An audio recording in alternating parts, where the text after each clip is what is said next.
عید کا دن تھا۔ امام حسن و حسین اپنے نانا محمد صلی اللہ علیہ وسلم کے پاس آئے اور فرمایا، نانا جان، سب کے پاس سواری ہے، ہمارے پاس سواری نہیں، ہم کو بھی سواری پر بیٹھنا ہے۔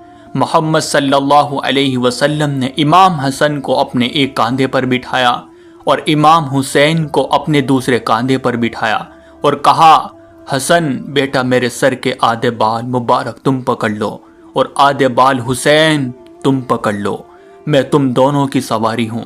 محمد صلی اللہ علیہ وسلم اپنے شہزادوں کو کاندھے پر بٹھا کر گھر سے باہر آ گئے۔ جب باہر یہ منظر حضرت عمر نے دیکھا تو کہا، اے حسن و حسین، تمہاری سواری کتنی خوبصورت ہے۔ اس کے جواب میں محمد صلی اللہ علیہ وسلم نے فرمایا، اے عمر، سوار بھی تو دیکھ، سوار کتنے خوبصورت ہے۔